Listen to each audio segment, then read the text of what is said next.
Le verdict est tombé. Sean Diddy Combs a été reconnu non coupable des charges les plus graves, le racket et le trafic sexuel. Ce 2 juillet 2025, dans la salle du tribunal fédéral de Manhattan, le monde a retenu son souffle. Pendant des semaines, les témoignages s'étaient succédé, les révélations s'étaient empilées et l'opinion publique s'était préparée à voir s'effondrer un empire.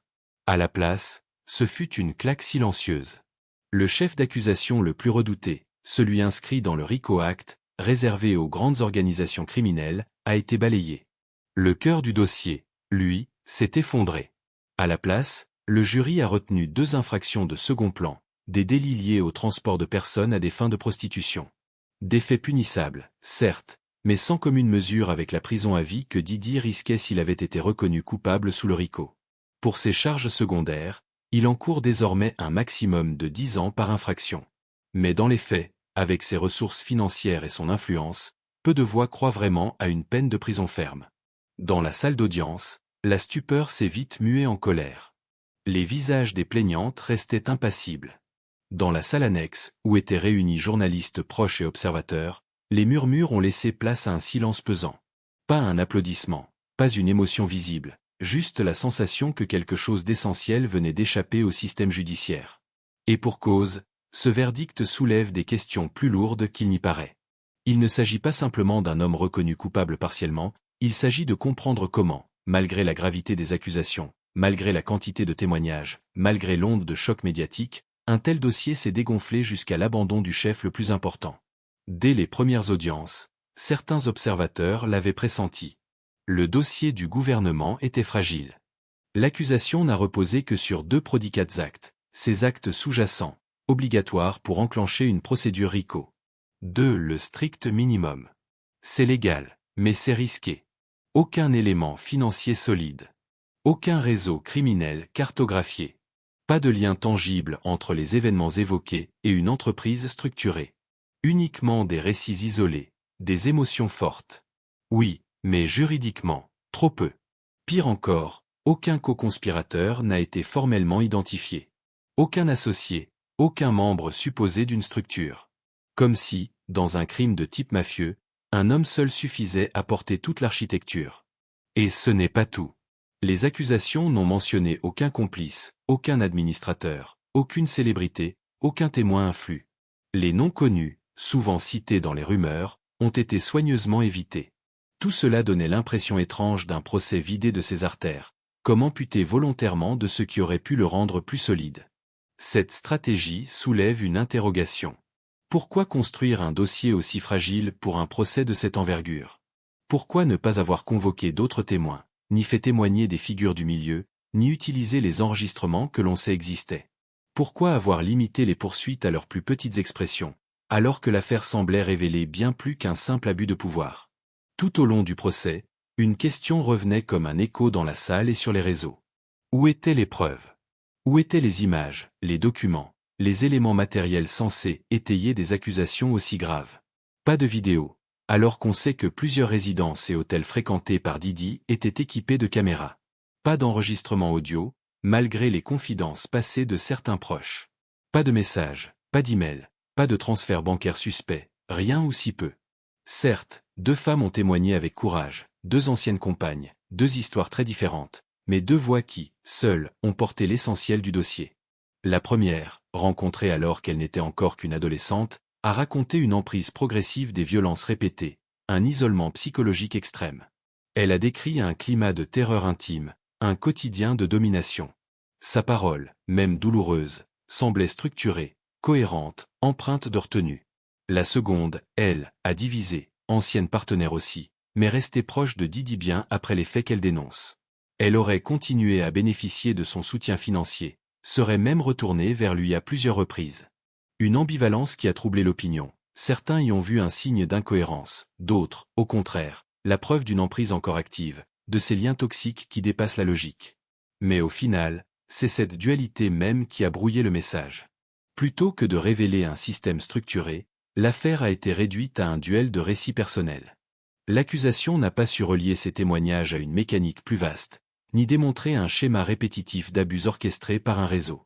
Elle s'est appuyée sur 2 trajectoires individuelles, sans construire le tableau global que l'on attendait dans un procès RICO.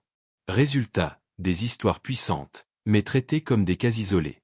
Et face à cela, la défense n'a eu qu'à rester immobile, car c'est là un autre fait marquant de ce procès, l'attitude glaciale de l'équipe juridique de Didi.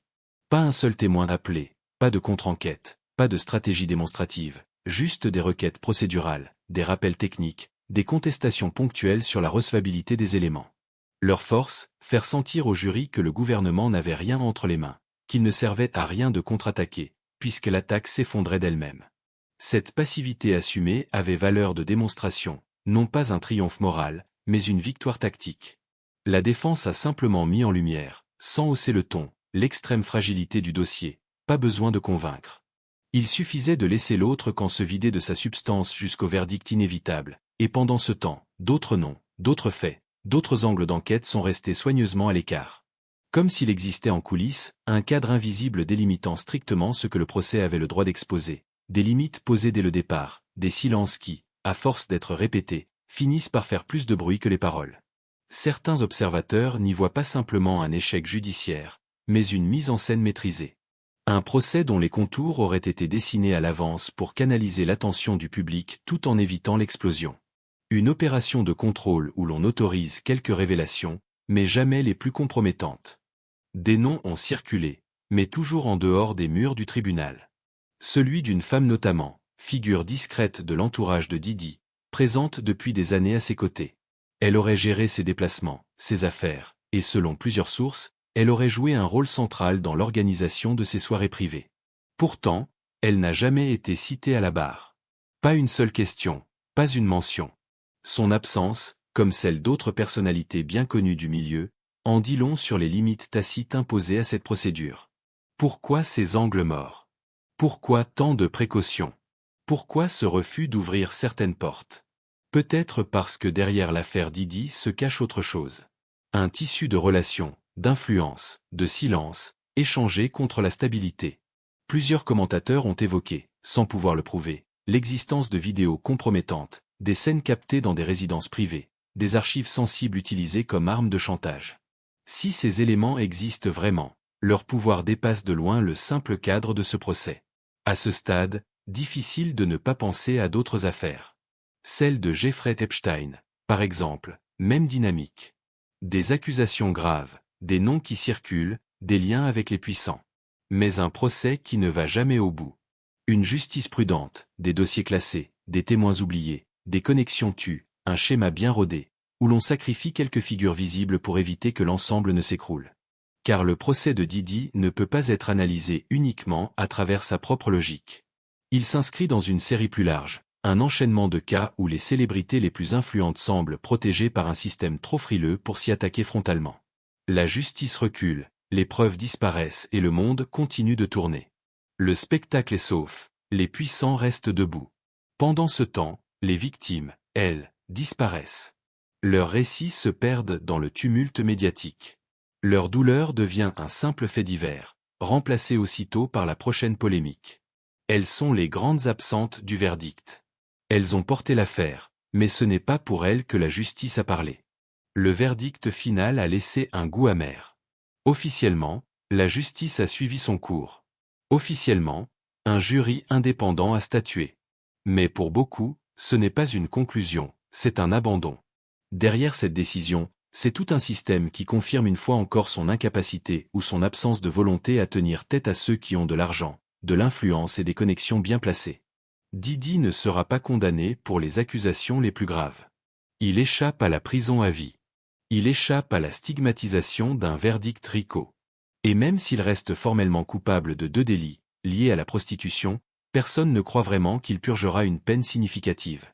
Trop riche, trop célèbre, trop bien entouré, ce déséquilibre saute aux yeux.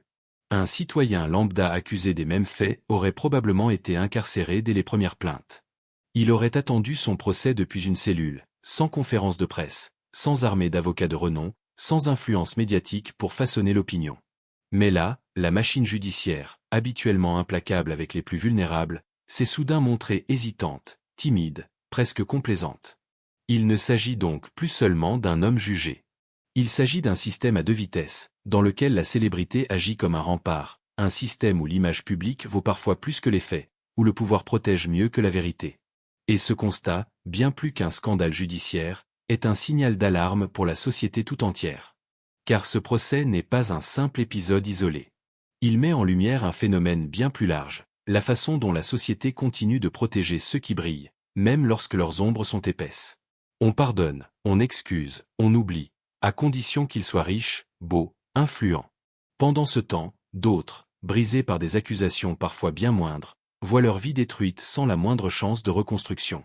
Ce n'est plus seulement une question de culpabilité ou d'innocence, c'est une question de privilège, de ce que certains peuvent faire ou faire disparaître, simplement parce qu'ils ont les moyens d'influencer le cours des choses. Et ce verdict, loin de refermer un chapitre, ouvre des interrogations beaucoup plus profondes sur ce que nous acceptons et sur ce que nous cautionnons, parfois, par notre silence. Au milieu de cette désillusion, une certitude demeure. Il ne faut pas détourner les yeux, ne pas se résigner, ne pas céder à cette fatigue morale qui transforme l'indignation en simple rumeur. Car ce n'est pas parce qu'un homme est célèbre qu'il doit échapper au jugement. Ce n'est pas parce qu'il a construit une image publique solide qu'il doit être exonéré de toute responsabilité. Ce verdict devait marquer un tournant. Il devait être le point d'orgue d'années de rumeurs, de douleurs tues, de traumatismes enfouis. Il devait être l'instant où la justice aurait enfin osé affronter les puissants sans trembler. Mais au lieu de cela, c'est le silence qui a triomphé. Un silence lourd, organisé, presque institutionnel. Pour les victimes, c'est une nouvelle blessure. Un rappel brutal que les institutions censées les protéger peuvent aussi les abandonner. Que le combat pour être entendu est long, douloureux et parfois inutile. Et pour ceux qui regardent de loin, qui doutent, qui s'interrogent, il reste une responsabilité, celle de ne pas oublier. Car même lorsque les tribunaux se taisent, les faits, eux, subsistent. Même lorsque les accusés sont blanchis, les victimes, elles, continuent de porter leurs cicatrices. Et même lorsque le système échoue, il reste la conscience collective, une mémoire qu'il nous revient d'entretenir, contre l'effacement, contre l'indifférence, contre le spectacle qui avale tout. Ce procès est terminé, mais les questions, elles, ne font que commencer.